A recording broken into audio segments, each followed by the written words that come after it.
Olá, meu nome é Isabel E eu sou Giovana. e esse é o Expresso, a sua dose de relações internacionais de forma leve e informativa, feito por estudantes da Universidade Federal de Santa Catarina, sob a orientação do professor Daniel Castelã, com apoio do Centro Socioeconômico.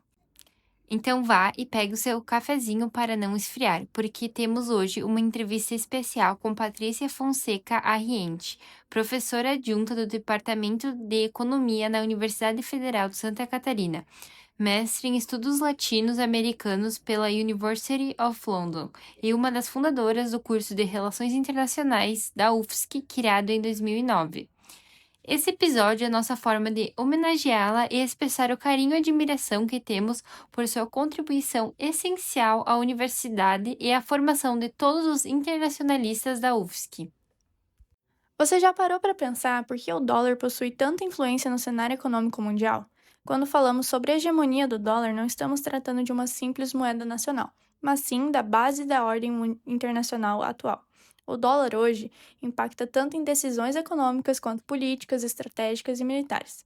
Mais do que uma moeda, o dólar é uma engrenagem de poder. Exato, Isa. E essa estrutura começou principalmente no pós-Segunda Guerra, quando os Estados Unidos emergiram como uma potência com pujança econômica e militar, oferecendo ao mundo abalado pós-guerra uma direção. O Acordo de Bretton Woods de 1944 formulou o novo sistema que deu um norte de como o capitalismo viria a funcionar nos próximos anos. Com esse novo acordo, definiu-se a paridade entre ouro e dólar. Logo, a moeda tornou-se referência global para transações. Em 71, o presidente Nixon encerrou esse sistema de conversibilidade, mas mesmo com isso o dólar não caiu. Na verdade, a moeda permaneceu forte porque ele havia se tornado um instrumento de governança global, a linguagem comum entre os bancos centrais e estava presente nos contratos internacionais e acordos diplomáticos, ou seja, era importantíssimo para o sistema financeiro mundial. E ainda é. Por controlar a moeda hegemônica do comércio global, os Estados Unidos conseguem financiar seus déficits com uma liberdade maior em comparação a outros países, além de não enfrentar penalidades cambiais ao emitir dívidas em sua própria moeda, por exemplo. Nesse sentido, o dólar funciona como uma espécie de escudo para os Estados Unidos. Já para países mais periféricos, essa dependência significa estar à mercê das decisões estadunidenses, sem poder opinar sobre elas. Então, numa perspectiva mais macro da situação, uma mudança simples pode gerar fuga de capitais, desvalorização cambial e até o aumento da dívida externa para esses países. É verdade, Isa, e é nesse contexto que surge a desdolarização, que é o processo em que os países buscam reduzir a sua dependência do dólar em transações comerciais e reservas internacionais. Essa redução envolve ações para escapar da vulnerabilidade cambial, das sanções financeiras e dos custos elevados associados ao uso do dólar. Países como China, Rússia, Irã e os membros dos BRICS vêm tentando redesenhar o mapa monetário global, firmando acordos em moedas locais, por exemplo, e evitando o uso do dólar como intermediário. Além disso, há esforços para criar sistemas de pagamento alternativos que permitam transações internacionais sem passar pelas redes ocidentais. Agora vamos pensar sobre como a hegemonia do dólar molda as decisões que afetam o seu bolso. Toda vez que você escuta que o dólar subiu, talvez pense logo naquela viagem internacional que acabou de ficar mais cara ou naquele eletrônico que pretendia comprar. Mas, querido ouvinte, esse impacto vai muito além disso. Quando o dólar sobe, já sabemos que o combustível encarece, importados pesam no bolso e o Banco Central reage com um aumento na taxa de juros, que gera vários impactos na economia nacional, como o encarecimento do crédito que desestimula o consumo e trava investimentos. Agora, Gi, vamos pensar num cenário de desdolarização.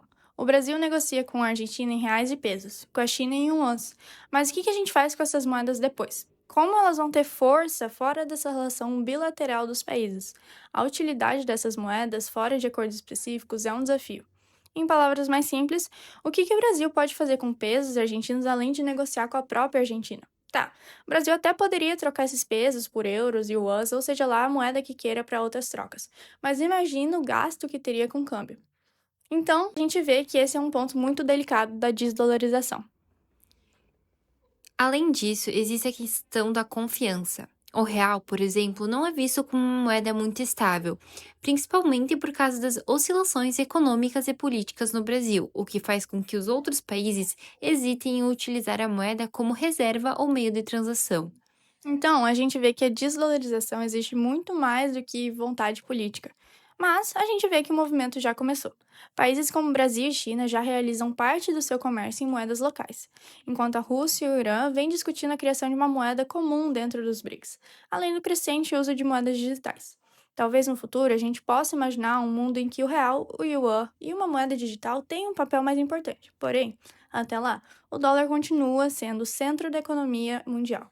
Para entender melhor sobre o que está em jogo quando falamos sobre hegemonia monetária e desvalorização, vamos contar com a valiosa análise da professora Patrícia, especialista em economia política internacional. Então, professora, antes de tudo, muito obrigada pela sua presença aqui hoje. É um prazer tê-la aqui no nosso podcast. É uma honra realmente ter esse contato. Então, eu queria iniciar nossa conversa com uma pergunta de uma das suas áreas de estudo, a hegemonia do dólar. Para os nossos ouvintes, a senhora poderia traçar um panorama geral do que isso significa? Bom, primeiramente, obrigada a vocês pelo convite. Eu que fico muito honrada em estar aqui, participando dessa iniciativa de vocês, desse projeto de extensão. Então, vamos lá. A hegemonia do dólar, né? O que isso significa? Significa que existe um sistema monetário internacional. O sistema monetário internacional é um sistema onde as moedas de cada país se posicionam, tá? Então, dentro desse sistema monetário internacional, existe uma moeda que é uma moeda referência, que é uma moeda chave, é uma moeda central, que no caso da ordem econômica internacional contemporânea é o dólar, tá? O dólar, então, o que o torna uma moeda hegemônica é o fato dele ser aceito como unidade de conta, como moeda meio de troca e reserva de valor ou moeda de investimento, tanto no âmbito público quanto no âmbito privado. Então, todas as transações internacionais, as principais transações internacionais, elas são feitas com o dólar. Não são todas, mas uma grande maioria do comércio internacional, dos contratos internacionais, funcionam com o dólar, né? A maioria dos países, ou a grande parte, acredito que todos os países, ou quase todos os países, têm sua taxa de câmbio central, a taxa de câmbio do dólar, né? Ou seja, o valor da moeda em relação ao dólar. Exatamente porque grande parte das transações, talvez 80% do comércio internacional, seja feito utilizando o dólar, tá? E o dólar serve também como uma moeda de investimento. Quando existe uma certa insegurança internacional, né, ou nós queremos nos proteger do que pode acontecer de valorização ou de desvalorização, ou receio, até mesmo receio do que está acontecendo nos nossos países, nós optamos por guardar dinheiro em dólar. Veja, um caso típico é a Argentina, né, que qualquer alteração, a população da Argentina vai direto comprar dólares e manter suas reservas ali em dólares, né? E, fundamentalmente, acho que esse é um outro papel fundamental do dólar, os bancos centrais de todos os países mantêm suas reservas em dólares. Então, isso significa, ou, assim, no caso do Brasil, 80% das reservas internacionais no Banco Central estão em dólares. Existe uma quantidade de ouro, tá? Também é bem procurado, mas veja, se 80% está em dólar, a quantia de ouro também não é relevante. E existe uma cesta de moedas, existe direito especial de crédito, direito especial de saque, que é a moeda do FMI, mas dentro dessa cesta de moedas, o renminbi é 4,8%, mais ou menos. O euro é 5,5%, ou seja, o dólar continua sendo a moeda central de reservas do Banco Central do Brasil, e isso funciona relativamente para todos os países, tá? Então, isso dá ao país emissor da moeda, dessa moeda-chave, veja, é o dólar estadunidense, não é o dólar australiano, nem o dólar canadense, Nós estamos falando do dólar estadunidense. Então, isso dá ao país emissor dessa moeda um grande poder dentro do sistema monetário internacional. Tá? Então, isso significa que é ser uma moeda hegemônica. Tá? Sim, perfeito. E assim, tentando então, especificamente no caso da América Latina, se a senhora até puder trazer um pouco mais para o Brasil. A senhora já falou que influencia altamente os Estados Unidos, ele tem um poder mais relevante tendo a moeda emissora do dólar, mas como é que vai influenciar nas nossas decisões econômicas, tentando assim, política monetária que a gente tem e também endividamento externo? Dentro desse sistema monetário internacional, cada moeda ocupa uma posição. A posição central é do dólar. E existem as moedas que nós chamamos de moedas periféricas. São as moedas que não são conversíveis. Tá? O real é uma moeda dessas. Então, o que acontece é que nós não podemos fazer transações internacionais com o real. Não adianta exportar ou comprar com real, porque nenhum país vai nos vender. Nós temos que trocar por dólares ou por alguma outra moeda que seja uma moeda mais relevante no sistema internacional e, portanto, nós precisamos de dólares ou de moedas relevantes para poder fazer todas as nossas transações, todos os nossos contratos e honrar nossos compromissos internacionais. E qual é o problema? O Brasil, ele não emite nem dólar, nem euro, nem renminbi, ele precisa captar esse dinheiro. E quando ele não consegue isso, ele sofre uma grande crise de um balanço de pagamentos, porque nós não estamos falando só de transações do governo brasileiro, nós estamos falando de transações do governo brasileiro e de todos os agentes privados no sistema econômico brasileiro. Quer dizer, não é só uma empresa brasileira que exporta, tá? Ou que importa. O que nós importamos, nós compramos, são empresas brasileiras que importam. E essas empresas brasileiras, elas só têm dólares na medida em que elas captam os dólares e quando elas entram no país, elas trocam esses dólares por reais.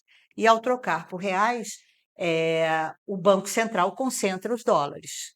Tá? Então, se há ausência de dólares para o país precisa ajustar sua economia para trazer esses dólares. Como é que ele ajusta a economia? Esses dólares podem vir através de exportação, tá? De vendas de produtos nacionais, pode vir através de investimentos internacionais. Para aumentar a exportação, desculpa, para aumentar a exportação e captar esses dólares, nós precisamos, o governo pode ter que adotar políticas recessivas, ou seja, políticas que podem implicar no desemprego, na redução do custo de vida, da qualidade de vida da população brasileira, tá? Ao mesmo tempo que, para trazer investimento internacional, ele precisa aumentar a taxa de juros, o que também é uma política recessiva. A outra situação é recorrer a empréstimos do FMI, o que também, a contrapartida desses empréstimos, são políticas recessivas.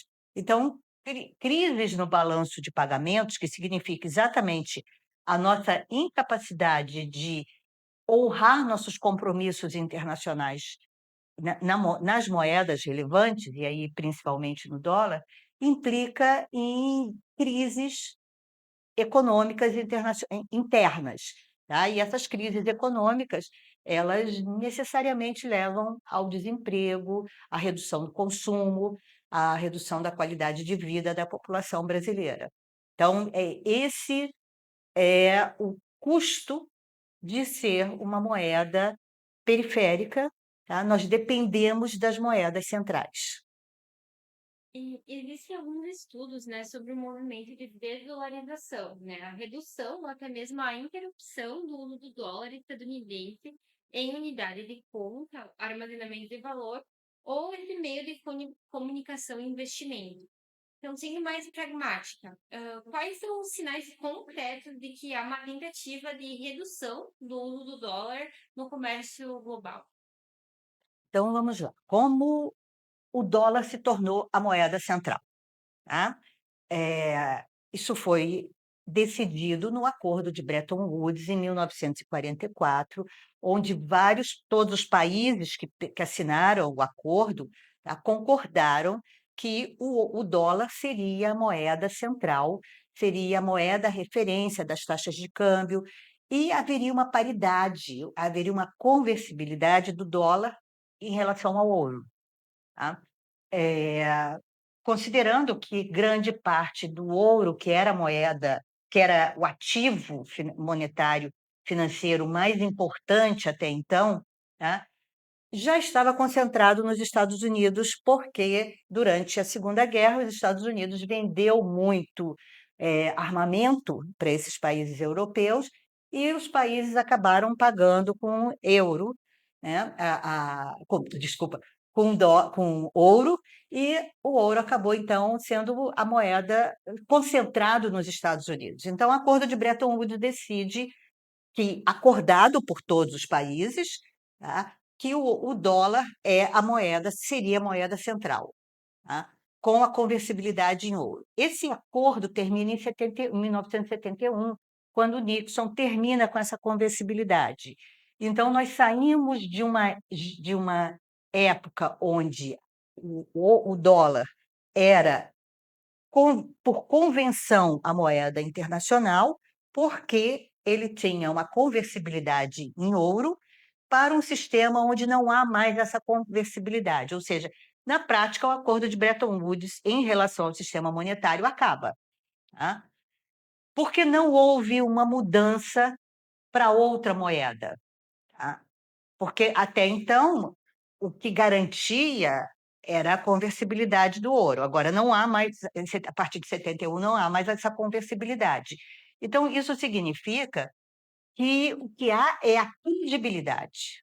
É a credibilidade que manteve o dólar como moeda central. Não há nada que escrito oficialmente que isso deve ser assim, mas foi a credibilidade e nos coloca num padrão monetário do dólar flexível, ou seja, a liquidez internacional, ou seja, a quantidade de dólares que circula no sistema internacional para fazer transações econômicas, para comércio internacional, para contratos internacionais, para o sistema financeiro internacional, para as reservas do Banco Central, depende das políticas monetárias dos Estados Unidos.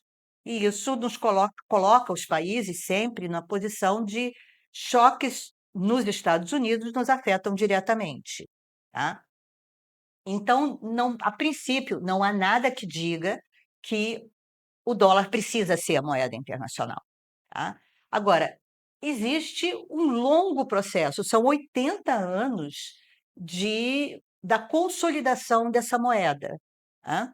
Então, não se muda de uma hora para outra. E o que garante essa credibilidade? Tá? Bom, primeiro é um sistema financeiro dos Estados Unidos, que é um sistema financeiro com alta liquidez, com altíssima confiança. Os países todos têm confiança nesse sistema financeiro, confiança nas instituições dos Estados Unidos, confiança no sistema econômico dos Estados Unidos. Tá? Todo um custo de transação, existe o sistema SWIFT, que é um sistema de pagamentos internacionais, que ele está todo concentrado nos Estados Unidos, tá? Desculpa, no dólar. Tá? Então, há um grande período de consolidação, tá? Que é difícil romper de uma hora para outra. Os países vêm tentando modificar isso, vários países têm várias iniciativas recentes, tá? E iniciativas que já vêm de muito tempo.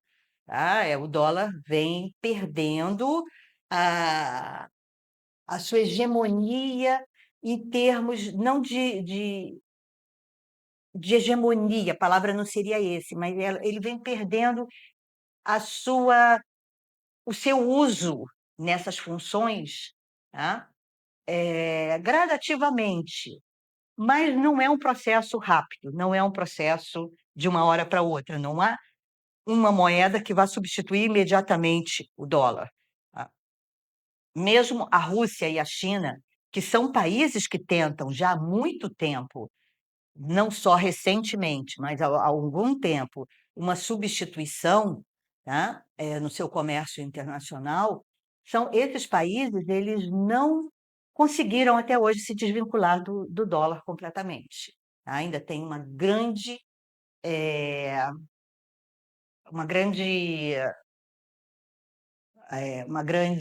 me fugiu a palavra, mas uma grande o dólar ainda tem uma grande centralidade dentro desses países, principalmente como reserva do Banco Central. Tá? Então, existe de fato um movimento muito lento, principalmente de substituir o dólar como moeda de unidade de compra, tá? Principalmente no comércio internacional. Mas eu ainda acredito que a principal função do dólar, o que mantém o dólar, ainda é a sua função de reserva de valor. Tá? Então, veja, na crise de 2008, a crise financeira começada nos Estados Unidos, por conta dos Estados Unidos, do sistema financeiro dos Estados Unidos, essa crise nos afeta profundamente, mas o que se percebeu é que a compra de títulos da dívida pública dos Estados Unidos aumentou durante esse período, por ser um período de insegurança no sistema financeiro, do sistema econômico internacional. Tá? Então, ela continua ainda tendo um papel relevante. Por outro lado, eu acho que essa segunda gestão do governo Trump tem feito muito para acabar com a credibilidade do sistema financeiro, com a credibilidade das instituições dos Estados Unidos, com a credibilidade do comércio internacional baseado no dólar. Tá? Então, o que vem sendo um processo lento pode acelerar a partir desse movimento do Trump, né? Então, a gente tem visto ultimamente várias vezes a discussão sobre a criação de uma nova moeda dos BRICS nas cúpulas do grupo. Então, seria esse um projeto factível a longo prazo, assim, pensando em todo esse processo de desvalorização? E aqui também a gente pensa assim, por exemplo, igual a senhora disse, crises nos Estados Unidos, elas se espalham para o mundo inteiro de forma muito acelerada, né? Então, seria do interesse até dos próprios países meio que se desvincularem disso a fim de se proteger, né? Então, ter uma moeda nesse sentido seria uma forma de proteção? Olha, eu não sei se a gente pode pensar que uma moeda vai substituir o dólar. Eu acho que é factível pensar que haverão várias moedas, tá, que poderão, moedas regionais, onde as trocas possam ser feitas por essa moeda, e eu acho que esse é o papel é uma proposta dos BRICS, embora eles também pensem num sistema de integração que seja diferente do SWIFT, mas eu acredito que várias moedas, ou várias, mais 3, 4 moedas regionais, possam fazer esse papel, tá? Mas não uma moeda que seja reserva de valor. Tá? Meio de troca, eu acho que já está meio assim, claro que isso vai acontecer e está acontecendo aos pouquinhos, mas a minha impressão é que esse processo vai acelerar rapidamente e os BRICS também terão um papel importante. Mas veja, quando a gente fala o que torna a moeda confiável como reserva de valor ou como moeda de investimento, tá? Que é a credibilidade das instituições financeiras, a credibilidade das instituições do país, tá? Acho muito difícil a gente pensar que num mundo tão fragmentado como nós vivemos hoje, haverá essa confiança que foi construída em 80 anos, haverá essa confiança repentinamente em outro país. Não consigo imaginar nem a China que se consolida como uma grande potência econômica, tá? Mas não vejo por parte de outros países a confiança no sistema financeiro chinês, nem a confiança nas instituições chinesas. Haverá sempre essa desconfiança. Então, acho que o que eu vejo como um cenário possível, tá? É a possibilidade de 3 ou 4 moedas cumprirem esse papel dentro do âmbito regional. Mas continuamos com o mesmo dilema. E quem vai fazer essa integração? Tudo bem, nós temos uma moeda regional aqui, uma moeda regional ali, uma moeda regional em outro lugar, mas quem faz a integração total? Tá? Não sei, ainda fica esse ponto de interrogação para mim. E é isso, acho que também a gente tem que pensar que o país que faz esse papel de emissor da moeda internacional, ele também tem seu custo. Eu acho que os Estados Unidos está chegando nesse ponto que a gente chama do dilema de Triffin, né? Quer dizer, o país emissor da moeda internacional, ele tem necessariamente que ser deficitário, porque ele precisa espalhar essa moeda internacional por todo o sistema. Se ele não espalhar essa moeda internacional por todo o sistema, não há trocas. Tá? Se o país é superavitário e guarda todas as suas moedas, os outros países não podem fazer troca. Tá? Então, isso significa que o país é deficitário. Ao mesmo tempo, à medida que o déficit cresce, a desconfiança aumenta. Então, vai se tornando, ele vai perdendo a credibilidade que foi o que iniciou todo esse processo. Então, não, eu acho que vai ser um sistema de alteração longo também, tá? Sim, justamente, né? É, existem estudos, né, que dizem que a hegemonia do dólar seria um privilégio exorbitante. E daí, quando se fala sobre transicionar essa moeda global para uma moeda chinesa, alguns autores chineses, inclusive, eles colocam que, na verdade, não seria um privilégio, seria um fardo exorbitante justamente por isso. E até porque vai na contramão do estilo econômico chinês, né? Que desvaloriza sua moeda propositalmente para aumentar as importações e exportações. Então, realmente, é um ponto de que não tem como a gente saber, né? É, No mundo que vivemos hoje. com a rapidez também que as coisas estão mudando, é muito difícil prever, né? Mas eu também acho que, assim, a minha opinião é que a China não quer exercer essa função. Ah, não, ela não tem interesse em mudar o seu sistema, em abrir o seu sistema financeiro internacional, em perder controles, em abrir mão de controles cambiais, de controles da moeda, para a sua moeda ser a moeda hegemônica. Por outro lado, ela tem também todo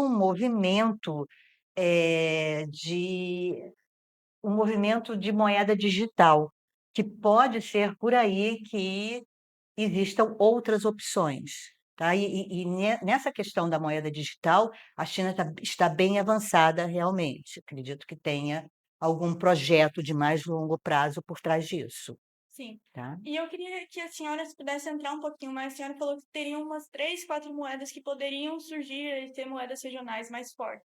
A senhora consegue citar algumas, explicar melhor? Eu acho que o próprio renminbi seria uma delas, e isso para algumas regiões. A ideia da criação de uma moeda dos BRICS, né? Eu acho que aglutinaria vários países em desenvolvimento, tá? O euro, tá? E veja, mesmo o euro, com toda a sua solidez, com todo o processo, o longo processo de estabelecer uma moeda única para a região, nunca substituiu o dólar. Tá? Nas reservas internacionais do Brasil, é o que eu falei, 5,4% das nossas reservas estão em euro.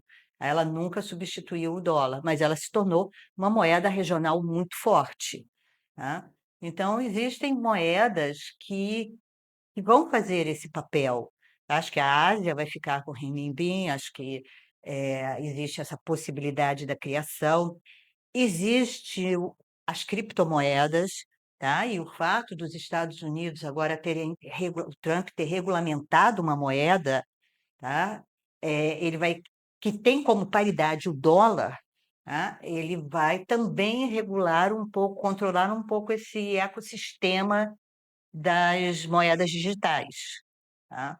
Então, acho que tem aí alguns caminhos, mas nenhum deles, volto a dizer, nem o, como já foi citado algumas vezes, a tentativa de uma moeda no Mercosul, tá?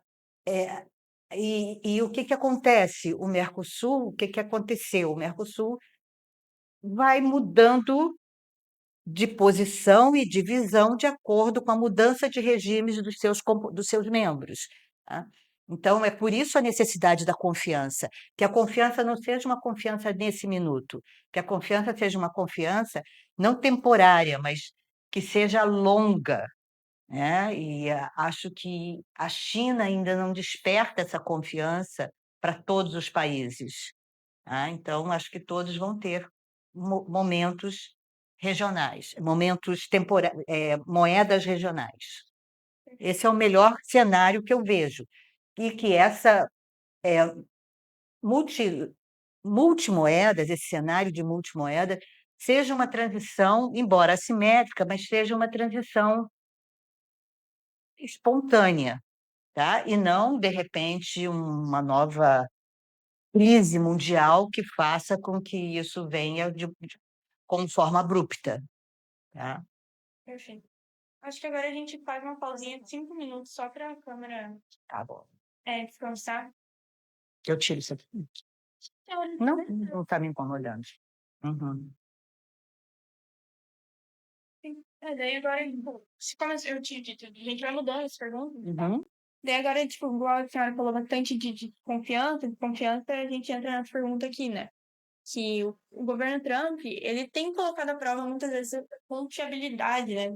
Uhum. Então, de que forma isso vai influenciar a longo prazo? Tá. Os Estados Unidos está ali, o dólar continua no nível. Mas eu acho que o Trump acelerou um processo. Eu acho que ele vem acelerando um processo. Agora, assim, na minha opinião,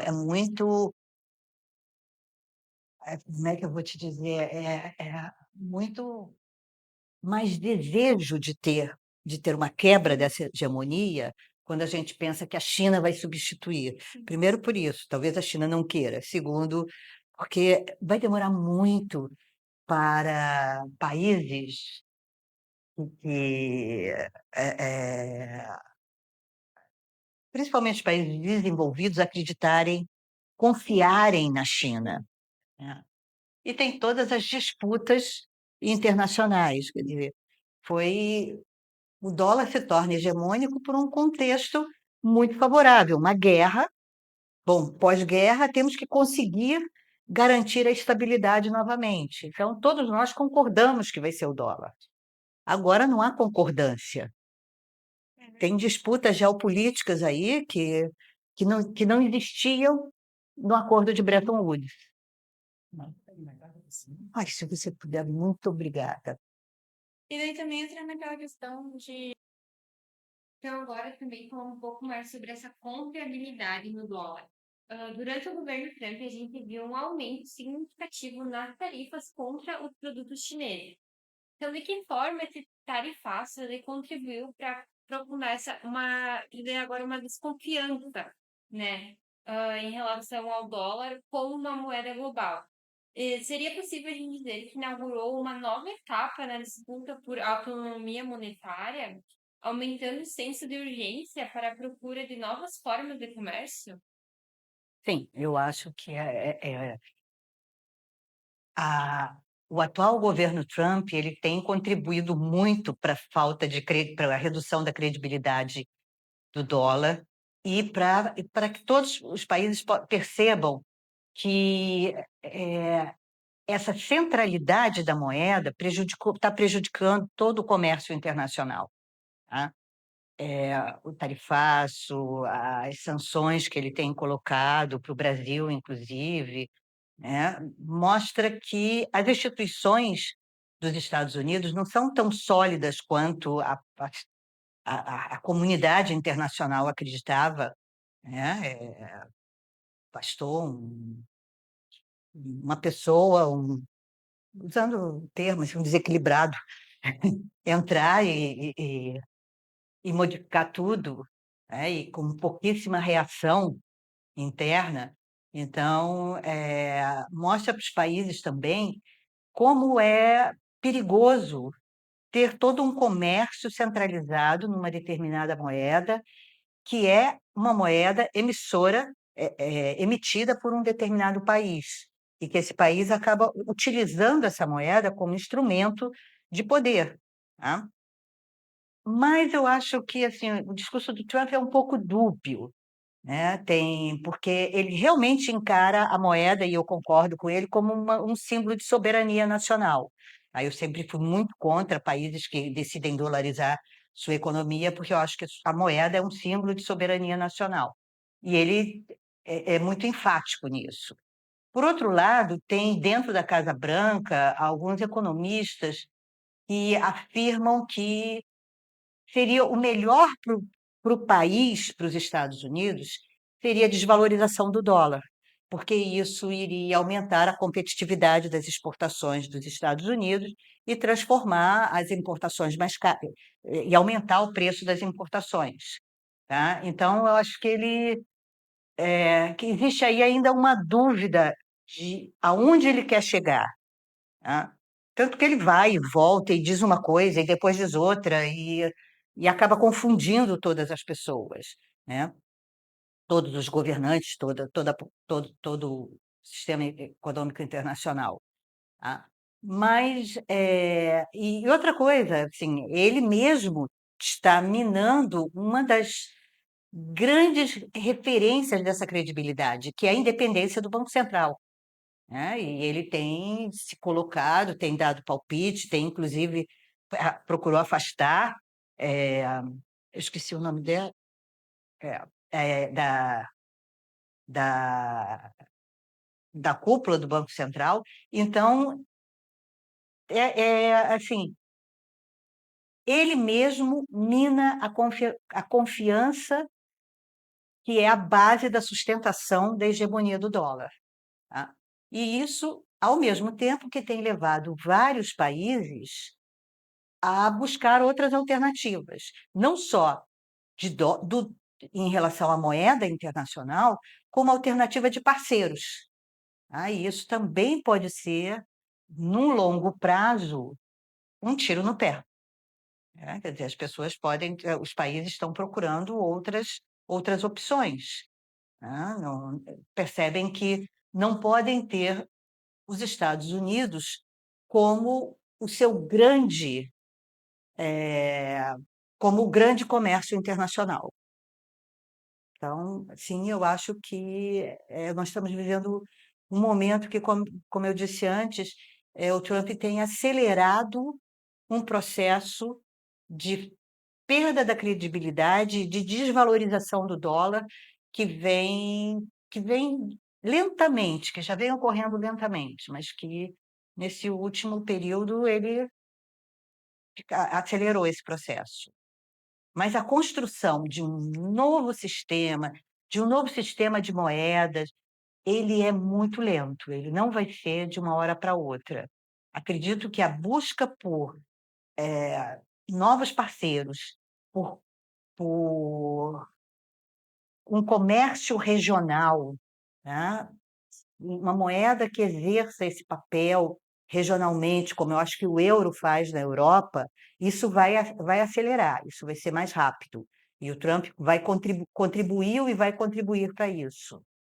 Mas, por outro lado, como moeda central, eu acho que, primeiro, eu não vejo uma moeda que vai exercer esse papel no curto prazo.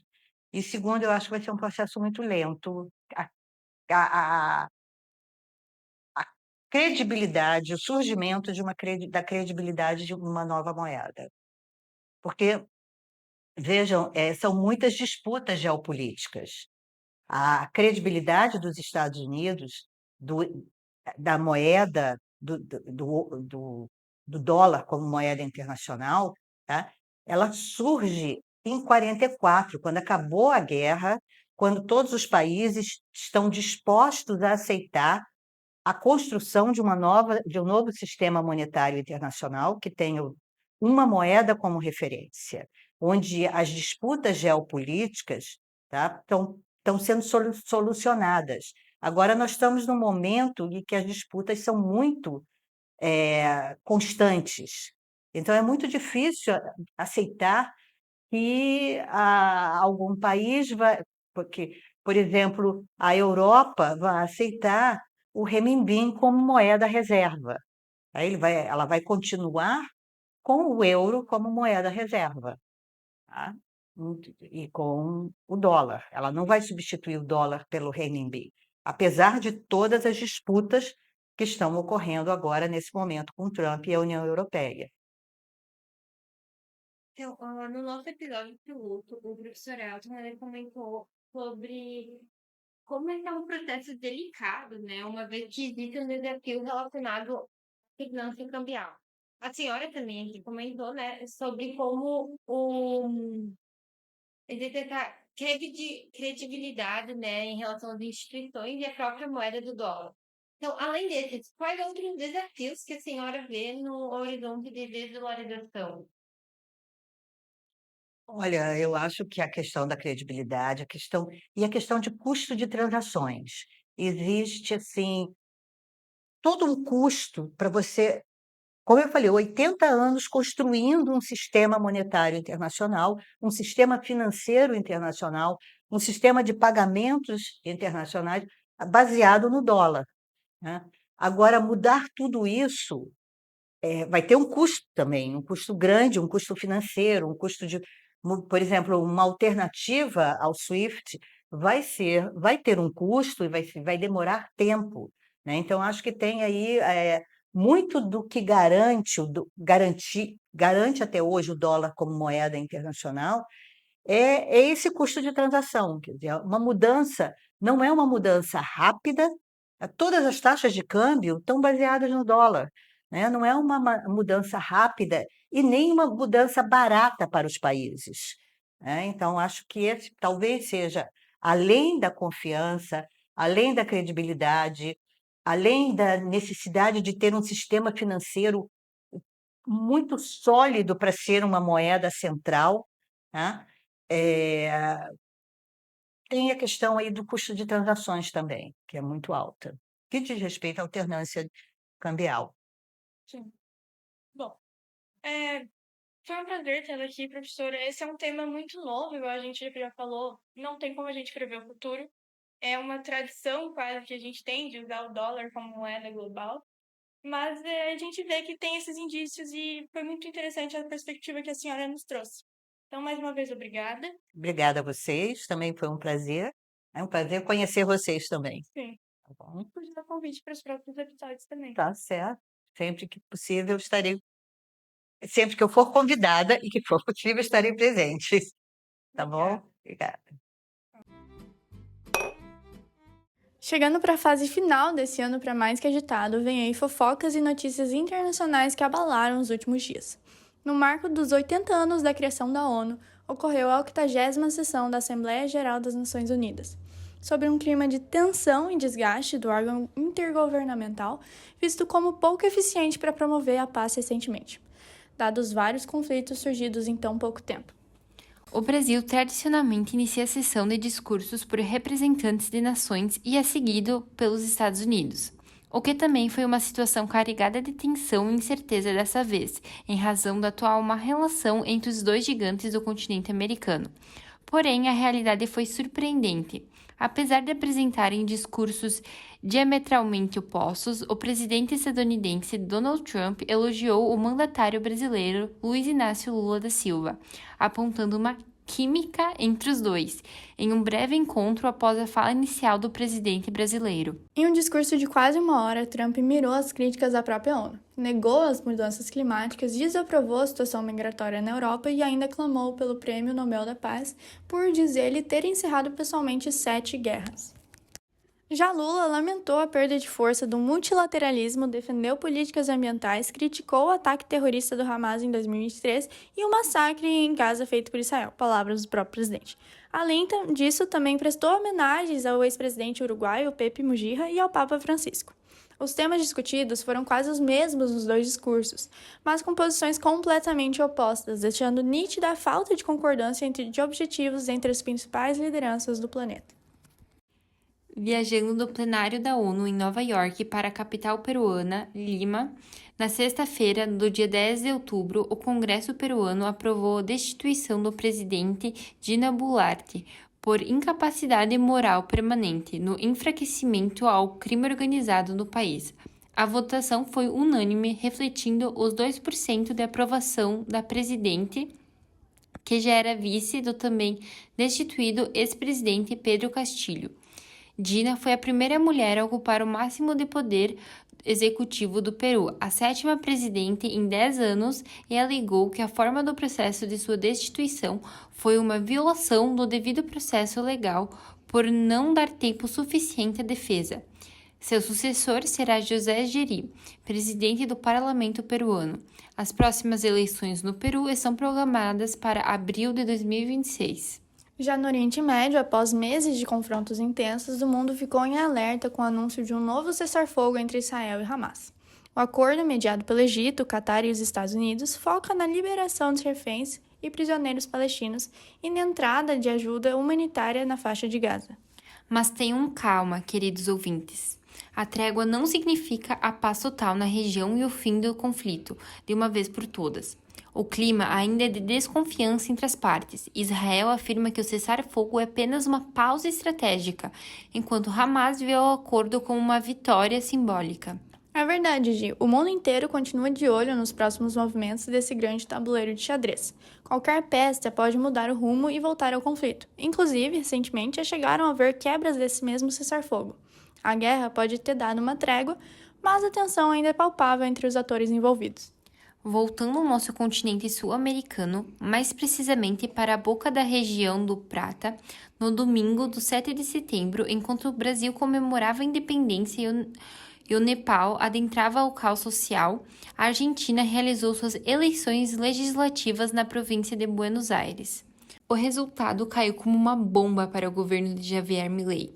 A distância de quase 15 pontos percentuais entre o partido Força Pátria, associado ao peronismo de centro-esquerda, e o governista La Liberdade Avança, tornaram nítidos os impactos que as últimas polêmicas envolvendo o presidente ultradireitista derivaram sobre o olhar da população, além do mau período econômico em que o país continua passando. Diferente de outras figuras da extrema-direita, Milei reconheceu os resultados, porém rejeitou mudar o rumo do seu governo. O presidente argentino passa pela fase mais impopular de todo o seu mandato, tendo a desaprovação levemente se sobressaindo da casa dos 51% dos argentinos. Também é interessante ressaltar a importância eleitoral da província de Buenos Aires. O estado mais importante do país latino corresponde a 40% do eleitorado argentino, quase a mesma importância de toda a região sudeste em votos para as eleições brasileiras. A próxima eleição para o máximo do executivo na Argentina está programada para 2027. Bom, Gi, mais um mês bem agitado, o Expresso estará com os olhos bem abertos para cada canto do mundo até o fim do já inesquecível ano que tem sido 2025. No calendário histórico de hoje, o dia escolhido foi o Dia das Bruxas. Ou o Dia do Saci. Também, Gi. Bom, a data seleta para hoje é dia 31 de outubro na história. Começando com os nascimentos, o Brasil foi presenteado com o escritor mineiro Carlos Drummond de Andrade. Esse escrevia alguma poesia, né? Em 63, quando o Drummond já completava 61 anos de vida, nascia o capitão do Tetra, Dunga. Pulando do sul do continente para o norte, Michael Collins, o astronauta que integraria a missão Apollo 11, a viagem que chegaria à Lua, nascia no Dia das Bruxas de 1930. Collins é também lembrado por ser o único dos 3 tripulantes da alucinagem a não pisar na Lua. Enquanto Neil Armstrong e Buzz Aldrin davam longos saltos e fincavam a bandeira estadunidense em território lunar, Michael se encontrava direcionando o módulo de comando na órbita do satélite natural. Bom, já nas despedidas desse plano, o Dia das Bruxas de 84 se mostrou realmente trágico para a ex-primeira-ministra indiana Indira Gandhi, assassinada por 2 dos seus próprios seguranças ligados a uma seita relacionada ao sikhismo. Na mesma data, alguns anos mais tarde, o ator River Phoenix, irmão do hoje famoso Joaquin Phoenix, sofreu de complicações de saúde decorrentes do uso de drogas, não resistindo e precocemente morrendo em 1993. O ator estadunidense teve uma amizade improvável com o cantor Milton Nascimento, que compôs River Phoenix, carta a jovem ator, após se impressionar com as suas atuações em filmes como Conta Comigo. Agora, indo para os fun facts do dia 31 de outubro, Martinho Lutero pregava suas 95 teses que desencadearam na Reforma Protestante, em 1517, agitando os ânimos da Igreja Católica e abrindo portas para o protestantismo. Só 405 anos mais tarde, a Itália adentrava sua versão fascista, com a ascensão de Benito Mussolini ao cargo de primeiro-ministro, após a marcha sobre Roma sacudir o status quo político do, até então, pobre e insatisfeito Reino da Itália. Esse dia do Saci nós podemos não lembrar com tanta empolgação. Já no Brasil, em 2002, o 31 de outubro ficou marcado pela morte do casal Richthofen e chocou o país com seu desenrolar, no qual culpabilizou Susanne von Richthofen por planejar a morte de seus próprios pais. E por último, no Halloween de 2011, o mundo atravessou a impressionante marca de 7 bilhões de habitantes, apenas 12 anos após bater 6 bilhões, e hoje, em 2025, já somos mais de 8 bilhões.